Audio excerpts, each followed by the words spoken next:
देवताओं ने याचना की थी कि कैसे भी महादेव का विवाह हो जाए, और विवाह के पीछे उनका अपना स्वार्थ ये था कि तारकासुर का तांडव भड़क चुका है, उसकी वजह से सब परेशान हैं, देवताओं के स्थान छूट गए हैं, पूजाएं खत्म हो गई हैं, चारों ओर हाहाकार है, कैसे भी करके तारकासुर का वध हो। अब तारकासुर का जो वध है वो कौन करेगा? तो तारकासुर ने जब तपस्या की तो ब्रह्मा जी प्रकट होते हैं और ब्रह्मा जी कहते हैं कि बोल बेटा क्या चाहिए? तब तारकासुर कहता है कि आशुतोष अर्थात भगवान शिव का पुत्र जो देवताओं की सेना का सेनापति भी हो, उससे मेरी मृत्यु हो।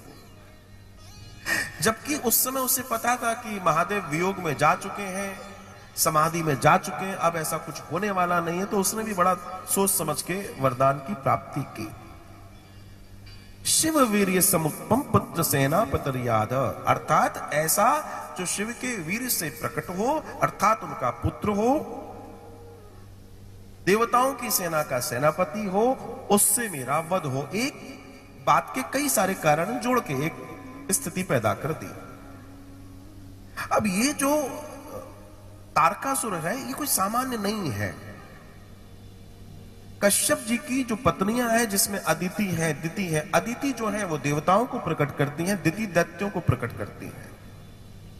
जो दिति है, दिति के ही पुत्र हुए थे हिरणाक्ष और हिरण्यकश्यपु, और जब वे भगवान विष्णु के द्वारा मारे गए तो फिर से बहुत आग्रह करके कश्यप से उन्होंने पुत्र याचना की, और कश्यप ने उन्हें गर्भ दिया। लेकिन वो गर्भ ऐसा था कि अगर वो अपने मूल रूप में आता तो निश्चित जगत का फिर विध्वंस करता।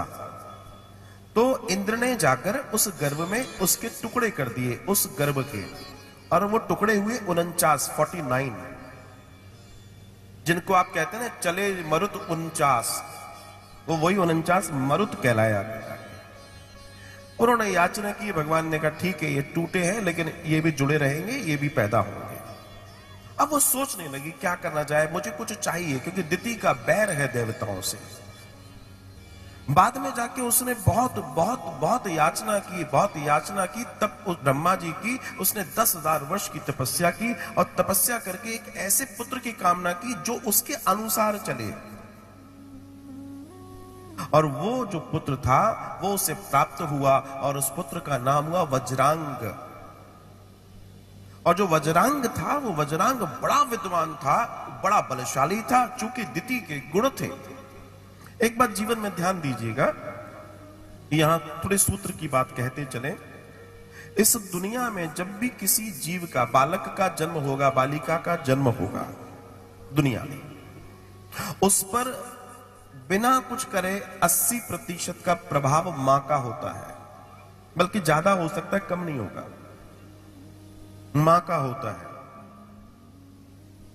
तो जब भी जीवन में यह विचार किया जाए कि किसी संतान की उत्पत्ति हो, इस पर बहुत बड़ी जिम्मेदारी जननी की है, मां की है।